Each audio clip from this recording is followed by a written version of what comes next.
What's up, guys? Welcome to another edition of Before the Whistle, presented by BRK Insurance Group.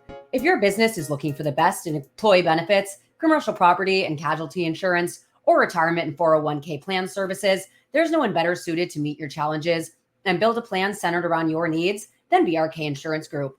What's going on, y'all? Welcome back to Before the Whistle. I am your host, Maddy, and we are back on our regularly scheduled program after Tulane's bye week, which, to be honest, the bye is a nice week to kind of regroup and I suppose reset for what'll be all gas, no breaks for Tulane toward until the end of the season. Yes, they do have one more bye week coming up on the year, but every day and every week from here on out really counts. And so it's just good to get back to Tulane and see some practice today, get reoriented. They did practice last week. I did attend to a few of those practices. Clearly I can't speak. But there really wasn't that much to really look at. Now, they were doing some really important prep work, which I'm going to get into on this episode, not to really look too forward ahead, because I think that's also what the challenge of this week is. This is kind of a unique situation where I think Tulane they started off conference play with a bang. Now they go on this bye week. And so I'm going to be looking at their mental focus this week. But they were also prepping for some future important conference opponents that, while you can't really look several games ahead on the schedule in terms of taking each opponent one game at a time. This is kind of, as much as Tulane had a gauntlet to start the year, they definitely have a harsh path in order to get to the conference championship, which remains their season goal. And so we're going to kind of talk about how to get there on today's episode. And I try to avoid the ranking situation for as long as humanly possible. But just kind of going throughout the last couple of weeks, I found it intriguing to see what the trends have kind of been with respect to who is getting moved up in rankings. And now Tulane kind of has a situation where they actually have some ranked wins they might be able to get on the season. So all of that I'm going to break down on today's show. And then just kind of looking forward, looking to this Rice game. I have yet to watch their game from this weekend. I admittedly just kind of took the weekend off from doing any type of prep work, but they're going to be a team that Tulane needs to look at. Yes, they beat UAB very convincingly this past week. Last year, they did not.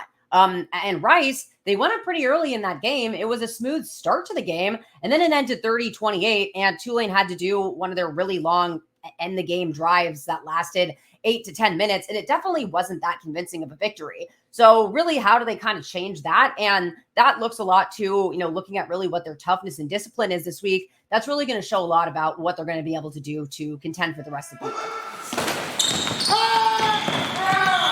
Now, I think if you ask a lot of people, this bye week timeline-wise, I think really came at a good time for most teams that are entering this stretch of conference play. It's a good opportunity to really get guys healthy and just have some sort of a mental reset. The unique challenge, I think, here for Tulane is that it followed two really convincing wins for this team. And I have half of my deposits. I'm going to do it right now and see when their bye week came last year. So just one moment. All right, no, I'm glad I did that because now kind of looking how Tulane performed the week following their bye last year. So their bye came actually after they beat UAB this time last year, but the win didn't feel anywhere close to the 71-20 victory by this Tulane team. They then had that following week off. Then they went up to play the Memphis Tigers, where, they held it down at the end of that game, but the first half of that game, I don't really recall going that well for Tulane. It was a slow, kind of sluggish start. And I believe right out of halftime, they allowed back-to-back touchdowns. That was a really grinding game for Tulane. Then they played North Texas the following week, and that game was stressful as well. They scored something like 4 back-to-back touchdowns. They recovered an onside kick in that game. That was a team that definitely wasn't in the same position that this one is this time this year. Whereas I think you kind of needed that bye week at that time to really regroup. They did end up going on a run for the rest of the year, but this Tulane team, they haven't really seemed like they needed the time off. If anything, it did kind of feel like, I actually went to the Saints game on Sunday, end of that game aside, just the atmosphere for pregame. I was just sitting there thinking, man, I miss having a Tulane game this weekend. And so if I'm feeling that way, my schedule's off. It definitely is just a disruption. And what you really would hate to see here is for Tulane to lose this really overwhelming sense of momentum that they've been able to garner for themselves over the last 2 weeks, where they are a team that you can't ignore in the American Conference, despite not receiving any votes. But again, going to get to the fact that there is an interesting path there for them now. But the next one on their schedule is the Rice Owls. And yeah, it's not a team that necessarily scares people when you hear it right off the bat. They've had a rough year. They lost a lot of guys. They lost JT Daniels. They lost Christian McCaffrey. Nope, Luke McCaffrey. I had it wrong in my head, and then the wrong one came out of my mouth. But they do still have Dean Connors. And that's someone that Tulane was able to contain relatively well last year. But going into that game, that was really the important thing was, are they going to be able to shut down Dean Connors? The issue was, I think they had more problems shutting down McCaffrey. They had big receivers on Rice this time last year, and JT Daniels was just a veteran out there. So it showed. You also had a veteran quarterback in Michael Pratt, but it's safe to say that this team is very comfortable and confident under Darian Mensah. And it's not comparable to the Saints situation, especially when you look at their offensive line. It's hard for me to even really make a comparison point here, but you definitely saw Spencer Rattler's youth in those kind of tough times. It makes you really grateful for the situation that Darian Mensah's in and the fact that he has an offensive line that has really allowed him to grow up quickly, I think. But this is going to be a game where they have big guys. They are a team that likes to rush the passer. And they're a team that they're coming off of a very near victory against UTSA, where Tulane doesn't play them this year. So I honestly haven't paid that much attention to them. I know that they have been struggling, but anything can happen. And teams can kind of start to get a little bit of momentum going, as we're seeing for the Green Wave. You hit, I think, UAB at a critical point maybe in their juncture. What should have been, I think, kind of rock bottom for them, but they're still kind of toughing it out. They had to play Army the week after Tulane. That is not an easy slate whatsoever. I think USF was a little bit of a surprise because going into that game, they were positioned to be one of the really strong contenders here in the conference. Whereas that's kind of, to me, Tulane, Memphis, and the respective service academies at this point, two of them being ranked, which I know I'm going to get to, but that is several weeks away from Tulane at this point. The fact of the matter is, you've had a week off now, and any of the kind of feeling that you were getting going over the last couple of weeks, it's going to be really important for Tulane's leadership to harness that, get it back, and be focused going into this weekend. And again, against what's not going to be really just a marquee matchup for Tulane for the next couple of weeks, but you still can't say that because looking at teams like Charlotte and UNT, North Texas, they have kind of started to trend up. So those are the teams that follow Rice, and Tulane has a kind of crappy situation where they have 3 games in 13 days with those 2 Saturday games and then the Thursday night one in Charlotte, and those last 2 games being travel games up to Denton, North Texas, up to Charlotte. Not the biggest travel, but it is going to be kind of a tough one here. Talking with John Summerall, that is something that he's used to over the last couple of years. He said they played South Alabama on multiple Thursday nights, and it's going to be another game for them where they're going to play Memphis after a bye on that Thursday night. And so I guess this is really the only Thursday night game that matters in terms of messing with the schedule, because you started with the Thursday night game, then you had the elongated week. But coming up after this bye, it is a trade-off where, you lose a little bit of that momentum, but you also probably get these guys some fresh legs going into what's going to be a tough stretch over the next couple of games, and where Tulane, quite frankly, can't really lose out at this point in the year. If they want to look forward, they could still make a run for the conference championship, depending on how things go. But playoff hopes, I think, are really tough at that point. I think Tulane, again, the path is in front of them. Yes, they dropped those early games. They didn't drop them to conference opponents. They've been able to really take care of what's in front of them. And this week, it's going to come down to, I think, the defense shutting down Dean Connors. He's not the same as Tajay Spears at all, because it's just really hard to even compare someone to him, but he is their leading receiver in terms of receptions, second in terms of yards, and has a passing touchdown on the year, and being in addition to being their leading rusher. So Tulane's able to contain him. They could probably control this game relatively well, but it's been a little iffy with Tulane and running backs. I think that they've shown a real strong improvement in getting to the quarterback over the last couple of weeks, but they've had explosive runs here and there. They've allowed more 100-yard rushers this year than we've seen in a long time. So that's going to be something important. And it's going to be really important, again, to show really what the attitude is of this team. Can they really get their heads back after this restful week off, coming off of these really easy wins? Are they able to keep their heads centered? Because it would be really easy at this point to be feeling themselves fair enough. But again, you only have 2 conference wins on the year, whereas Army has 5 conference wins already. So they're more than twice further ahead of them and being able to reach the conference championship goals at this point. And so each week is critically important for here on out for Tulane. And yes, there are going to be those games that matter more. That's what I'm going to focus on now, because I know that each week matters, but you also have to keep looking forward. That's what all these teams do. Everyone's looking to prepare for the bowl, for the championship. Tulane is 2 wins away from being bowl eligible. And I think with those convincing victories, yes, they haven't received votes for them over the last couple of weeks, but if they're able to keep dominating in the way that they have, they will get eyes on them. And now that Navy and Army are both ranked, that to me is really what the path is for Tulane. And it's in a way laid out that they really have a chance to control their destiny in a way that people might not perhaps realize at this point. So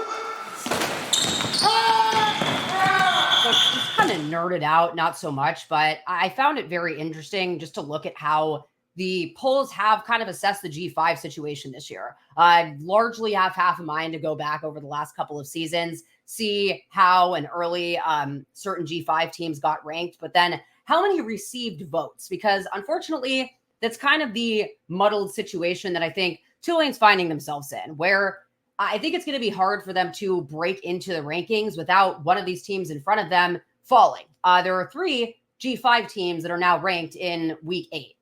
We have Boise State that's moved up to 15. They entered the rankings in week 5. They started at 25, moved up to 21, then 17. Now they're at 15. So they're firmly your G5 representative as of now. What I found very intriguing this week is that Army and Navy are both ranked now. Army is 23 and Navy is 25.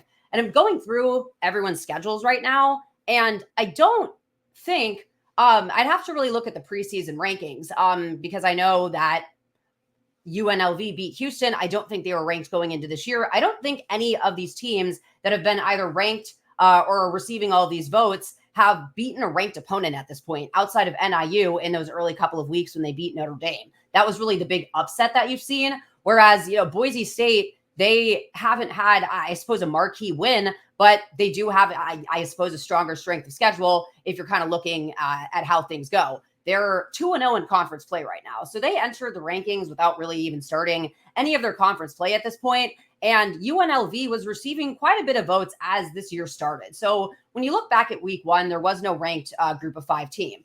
The one that received the most votes was Boise State. Then you had Liberty with 32 and Memphis with 16. Then I noticed just over the next couple of weeks, even when NIU got ranked, the teams that received the most 2 votes were Boise State and Memphis. And so it very clearly seemed to me like we were kind of taking these 2 paths of we're either going Mountain West or we're going AAC if NIU falls out of this. And they did.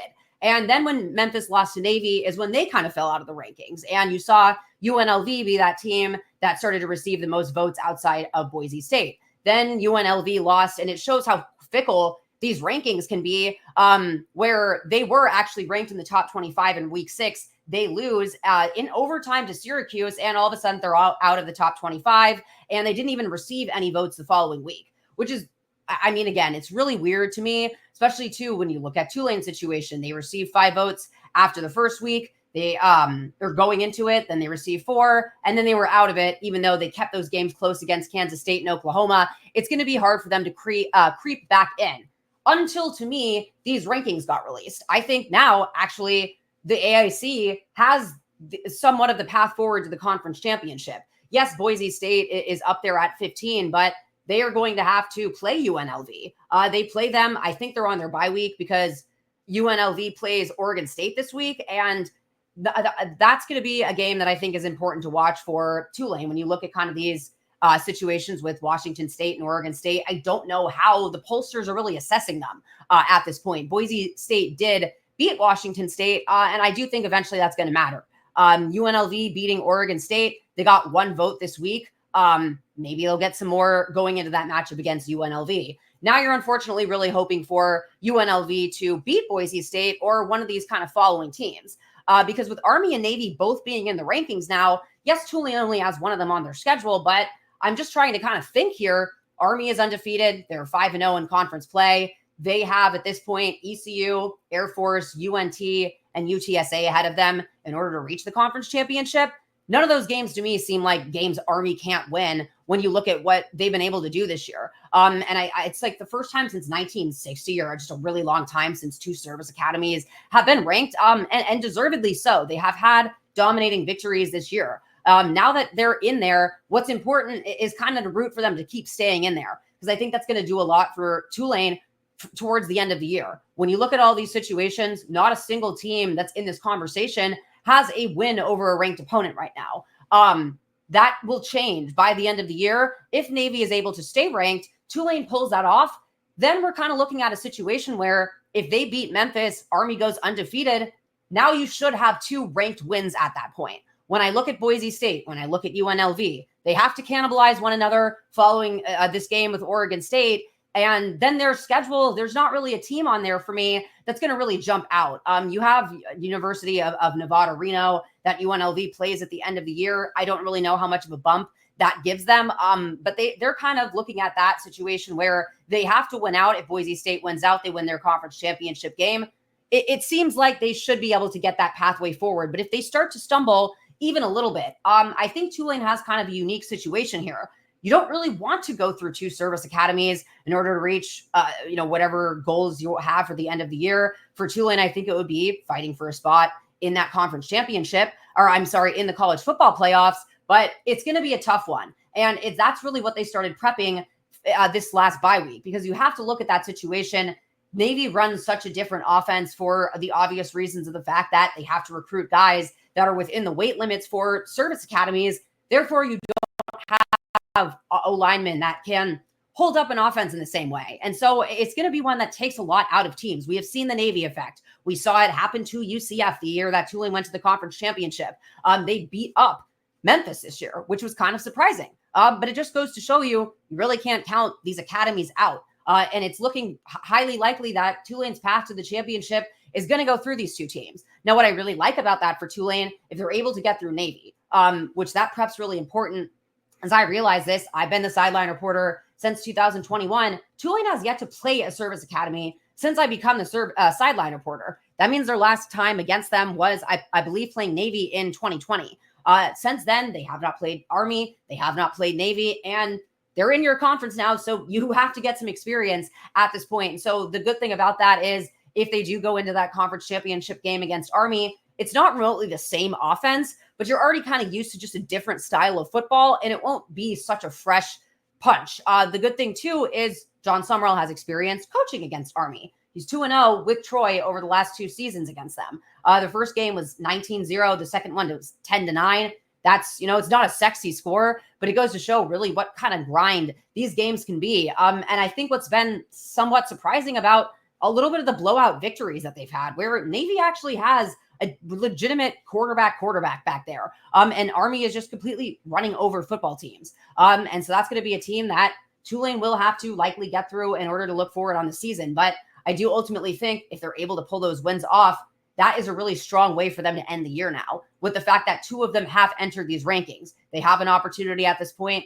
If these teams stay undefeated, there's no reason that they should fall out of the rankings. And therefore, Tulane can finish this year with potentially 2 wins against ranked opponents. Then you look back at those Kansas State, Oklahoma games. Now Tulane has had games against 4 ranked opponents at each respective time. Yes, I'm sure there's a world where Memphis can slide into these rankings, but I just think you have to almost wait for this other conference to, as I said, cannibalize itself. But they've already kind of blew it with playing Navy and losing. And also looking at tiebreakers, which are super fun and fresh to look at the end of the year. If it ends up becoming this kind of tie situation, it gets very muddied if Army is in a 4-way tie with all of them, because none of them will have played one another. But Memphis, Tulane, and Navy, that's a good situation. And thankfully, all the tiebreakers kind of knock themselves out because Tulane plays them back to back. So you get through this next stretch of games. You have to get through homecoming. It's easier said than done. Yes, they are easier opponents for Tulane. That doesn't mean that it is a given any single week.